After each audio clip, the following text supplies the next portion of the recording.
Moving over to the tight end position, I absolutely love it when this happens, Fabiana, but 2 of your starts this week were actually in our waiver wire column last week. So maybe they're even still available now if you're not in a super deep league.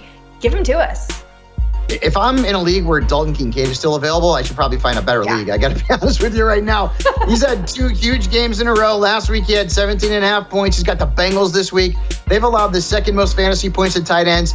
I have Dalton Kincaid in my top 5 at tight end. That's how much I love him without Dawson Knox in the mix. And I'm going to go with Taysom Hill, too. Listen, 3 weeks in a row, double-digit points. They're using him as a pass catcher. They're using him on RPOs as a runner. They're using him at quarterback. Heck, they're using him everywhere. So Taysom Hill at a really thin position against a bad Bears defense, I will roll the dice, throw that dart, and start Taysom Hill if I need tight end help.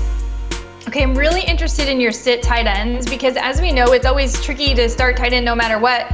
And you just said that Bajent targeted Kmet more than anybody else, yet you have him on your sit list, which means there's probably a lot of tight ends that you like starting this week. And so give it to me. I'm so excited. Why are we sitting Kmet?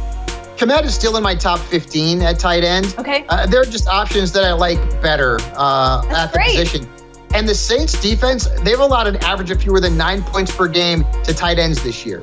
So listen, if you have to start Cole Kmet, I get it. He's a low-end option, and that's really it. And he's been really inconsistent, so having a good week doesn't necessarily mean he's going to have another.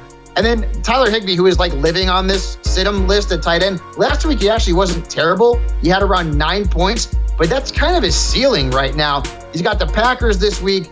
They've allowed double-digit points to just one tight end all season long. And Matthew Stafford is hurt, which means we could see Brett Rippon at quarterback for the Rams. Keep tabs on the status of Stafford throughout the week. And honestly, keep tabs on the status of a lot of these quarterbacks. Because as I mentioned at the top, there are a lot of second and third string quarterbacks who might be starting this week. And it is not a good situation from a fantasy perspective.